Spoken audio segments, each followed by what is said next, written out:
Alex Ansary here at the Underground News Network. It is January 24th, 2012. Yeah, it is. It's a Chinese New Year. Did It's you know Chinese that? New Year. Enter the dragon. Year of the Dragon. It is coming. It's true. Yeah, so uh, Veronica here just got back from Occupy Congress, That's and right. tell us about that. Yeah, took a little trip to D.C. with some fellow occupiers here in Mhm. Dallas, and we've got some really great footage of the whole event. And we went to basically go occupy the steps of Congress, and all the occupations or nationwide joined together and Mhm. joined forces and occupied. That's what we do. Now, I mean, we'll just cover some of the issues that people are Hmm. bringing to Occupy. It's not just people from one perspective. You have some people that support Ron Paul. You have some people that are concerned about NDAA. Right.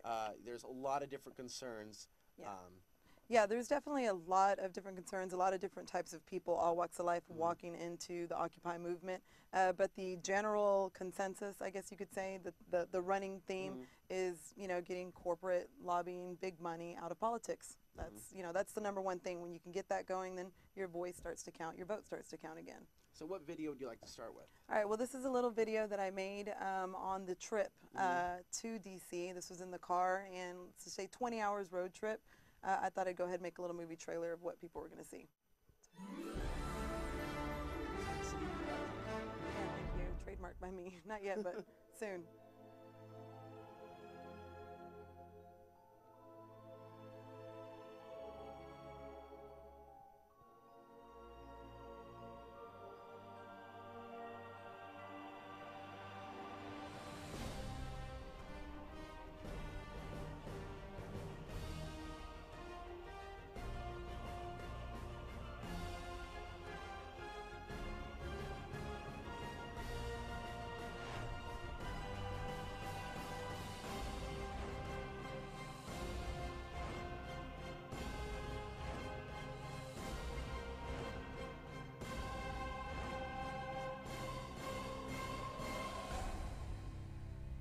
It's That's like right. you survived that trip to DC and back despite all the Predator drones that are That's out right. there. There are a lot of Predator drones in Hats the off to you. car. Very Yeah. good. Yeah, so I made it. I made it all in one piece Mhm. and had a good time. Met a lot of good people out there. We'll keep playing some of the footage Yeah. here. Yeah, we've got some footage here. Yeah, this is when we're entering into McPherson Square. Um, and basically, there are two encampments in D.C. right now. And McPherson was the one that you were hearing all the stuff about, the rats and, that it was being Mhm. infested. That's the one that I stayed at, Mhm. of course, luxury. And then the other one was Freedom Plaza. And Freedom Plaza was actually being occupied by Martin Luther King, and sort of during Really? the civil rights movement, they were starting to occupy with tents at Freedom Plaza before he was assassinated. And about how many in the Fed signs do you see here? I didn't see a lot of in the Fed Right. signs. I see more here in Texas, actually, at protests, people holding up in the Fed. And there's going to be a different sentiment, I would think, of those that actually decide they're going to go all the way to occupy DC, as opposed to maybe some cities where people didn't have to go anywhere. So, Right. how many people do you think were actually looking for real change in terms of the presidency? In other words, Obama out of office. Right. It seemed like the tone and with speaking with everybody there is they were more focused on sort of reforming Mm-hmm. politics and kind of reforming the way the elections work and how our voices can Mm-hmm. be counted. So a lot of people weren't really for or against anybody. I mean, there were definitely the Ron Paul fans, and then the people, the Obama supporters that still have a little bit of hope in him as a president, and maybe, focusing more on fixing and Mm-hmm. repairing the system that's broke. This right here, one of the guys, actually four of our members from Occupy here in Dallas stayed in DC. They're still there right Mm-hmm. now. So they're going to be sending us footage and sending us videos as things happen along the way. Okay, and there you go. And we've got several different footage. We went and visited the Martin Luther King Mm-hmm. monument. It was a march. We Mm-hmm. marched there. And it's funny, they march like, some of the marches that we were doing here, I felt people were sprinting. People like to run during the march. So it was really hard to keep up. It was a huge crowd. And then we were waiting for a busload of people coming in from out of town as well.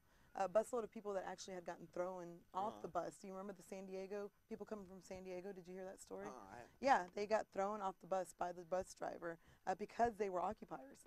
Yeah, he ended up losing his That's job. crazy. Yeah, yeah, he kicked them off. So you can see this is the the wonderful monument that they built for Martin Luther King. It was really beautiful and breathtaking. I think people are frustrated. The people that are showing up are already frustrated, so that's why they're there. But they are also focusing on seeking solutions. That's why, you know, this group of people joined, because they do see, you know, light at the end of the tunnel. But at the same time, you still have to address the real issues. I mean, there are going to be people there to disrupt, although this was very peaceful. I mean, we did have a couple of incidents, but it was a peaceful march, especially considering the amount of people that were there. Right. It was a lot. Yeah, a lot. Maybe 5,000, I think, was the last count, 5,000 or 6,000 for the big march to Congress. The large march. The large march, yeah. Ah, yes, this Bank is, of America. yeah. Well, that's actually the You U.S. visited Treasury. Bank of America, the Great Temple. Yeah, it's Bank of America, and that's the U.S. Treasury, right next door to each other. So they can basically just, you know, would you like a cup of sugar? I think that Occupy is a great opportunity for people to network and pass out information, even if you feel that you are talking to people that don't have the full understanding of the problem. Because I agree there's a big problem with corporate money in politics, but some people have to be educated or told, how do we actually deal with the problem that we have to actually stop it from repeating itself. So it's a great place to meet people that may be receptive to new information. Yeah. Yeah. And it's true, because it's not about, you know, there are a lot of people that lack the knowledge, but I think that if you kind of start to refine it and think reform, think in sense of solutions, you know, there's no need to really reinvent the wheel. Yeah, there's the White House, the beautiful White House. And, you know, it's I'm way sure you smaller. thought it'd be bigger. Yeah, no, I mean, it is. See? Hey, Yeah. You know.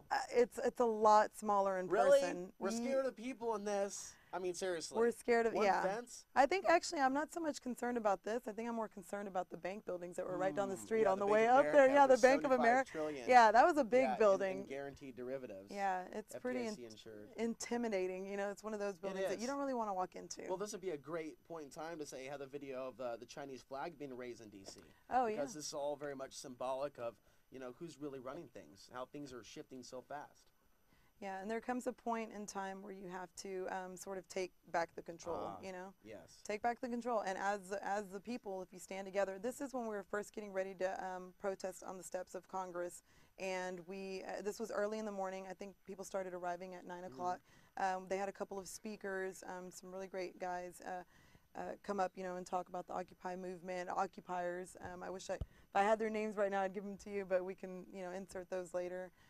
But you could see there was like the food set up. They were taking care of people, making signs on the spot, you know. And there was also, when you're walking up, when people first started walking in, there was an entryway. You can kind of see it back over there to the left. And basically everybody kind of piled into that area, like the walkway area. But there was a barricade. The police then moved everybody because they said that it was going to disrupt the flow of people getting in and out, but they kept the barricade there. You know, it's just one of those kind of, they don't want you really there. There's this one scene where these officers were pushing the people down, and at some point, the woman with the camera, one of the protesters that was filming the cop, she said, "Oh my God, look at that guy. He's going to snap. He's going to snap." And all of a sudden, he just started turning his head like this, back and forth, like looking at each crowd. I mean, that would be the perfect time to start playing Billie Jean. Yeah, there you go. Yeah, and then break out into a song. I'll tell you, I had an experience. Here come the zombies. Yeah, I had an experience there because they were a little bit, you know, here in Dallas, I guess you could say we were kind of lucky with the way the police treated, you know, the Dallas occupiers. Right. You know, aside from the excessive force, you know, the raid. But here in D.C., they actually put me in a chokehold. I got into a little one there, yeah, because I was trying to assist. There was another member of the Occupy movement that was about to get arrested, and so I did what I've been trained to do in the field of activism, and I grabbed his arm, and I go to like lock it and pull him back in, and the police officer put his arm right around my neck, and he's getting ready to pull me over, and another. All of a sudden, like Wonder Woman. Yeah. I just like, I flew over Congress, but no, but somebody from the crowd then grabbed me, and they pulled me in. That morning, do you see that when we were walking up right there? It literally happened maybe 2 hours after that. And you almost were grabbed another time I was almost here grabbed. in Dallas. In Dallas, yeah. Outside the Chase Bank protest. Tell us about that. There's a video of it on YouTube as well. But same thing. I walked up and I went and I grabbed the, you know, we love the megaphones. Another, megaphones. you know, it's just another one of those things. And so I picked up the megaphone and they came Oh, right stop at me. her. Yeah, like Stop stop her. her. She's a terrorist. Yeah, and so try to rip it out, and the same situation. The occupiers grabbed me and yanked me in. Well, see, because I'm noticing, and again, despite what people may think about people's politics in Occupy, we can start studying what works, what doesn't work, and certain tactics. And we see people come to others' aid. Also, police brutality, sometimes they cover it and they don't show the victories. Right. Because if the people were to see the victories, there were many in Portland, Oregon, for example, where the people were more powerful than the police. They wouldn't want that to influence people. Right. Yeah. They want people scared. They don't want. Yeah. Absolutely. But there's a big difference between police here and police in other state. Police brutality. That's been something that's been pretty significant. In D.C. also other occupies. Oakland, things like they've had sort of a history of that and violence during protests. Here in Dallas, not a lot of protesting going on in Dallas. You have to understand that there are radical people out there with radical ideas, and also people, logical, people out there with logical ideas. Sometimes you're going to get the radical. Sometimes we have to debate. Sometimes, I go on Occupy Portland's page. I post Ron Paul things. They call me a racist. I'm not going to judge everyone in Occupy because of that. Right. Because I realize that this is about a bunch of different ideas. Yeah, and a bunch of different individuals. Yeah. And the whole Ron Paul thing anyway is about people coming together that support ending the wars. Right. There are many people that don't believe Ron Paul's going to be allowed to win, but we come together because we have some of the same liberty-minded ideas. Absolutely. And I'm one of those that, I'm not, a big Ron Paul supporter. I will say, though, that I do agree with certain things. You understand. I do agree. I don't have to agree with it all. We have to build the bridge between Occupy, Ron Paul, even 9/11 Truth. I mean, a lot of it, we have the same intentions. Yeah, and it is. It's seeking truth, and then from then, like now, implementing solutions. Oh, what are we watching here on the video? This right here. Oh, this is the big march from that night. This is, it's dark out by this point. We went and we were at Congress. They had live music and all this great stuff going on, and people, spoke up. Then we went to march from there to the White House. So that was a march to the White House, and then after that, everybody kind of split up, and we went to, or there was an Occu party back at Congress. So it was like White House, yeah, and then Occu party. You got to see the Smithsonian and interview Iraq. Yeah, well, that's true. Yeah, that was that's because we went to go and talk to some senators, and we weren't really getting any senators, and so we decided I'll interview Iraq. I got some really great answers. Yeah. The way I see Rock has been here for a long time. So it was, in a way, a gathering of the people. A gathering of the people. It was not exactly violent. It was, It wasn't violent, but I will tell you, in this particular footage right here, some Occupy member, and I say individual action, you cannot blame the whole crowd. And it could be an agent provocateur. Things like that are known to happen. What? Go ahead. Yeah, well, he threw a gas... pipe bomb. Smoke bomb. Smoke bomb into the White House. Your relatives saw it on TV. Yeah. And they're calling you asking. Was it the people from Dallas? Was it? Yeah. Yeah. They're like, was it the people from Dallas that threw the smoke bomb? Yeah. Are you getting and I was like, Grandma, no. Yeah.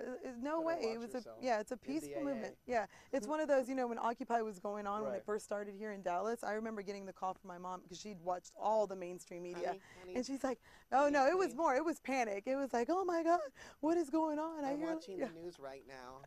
Yep. I don't want anything. They just beat that woman up. They're going to take you to FEMA.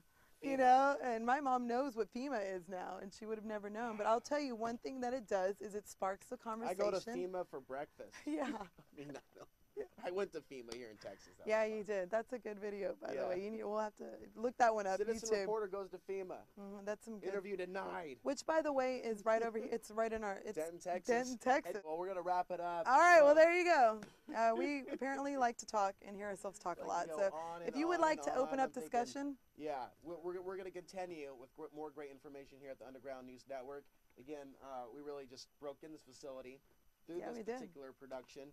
And I break into things all the time. Yeah, and you break things as well. And I broke things too. There goes my microphone. I guess we'll talk more about that next time in your wild adventures. All right. I'm glad you're back safe. All right. Yeah, thank you. Well, thank you. Thank you.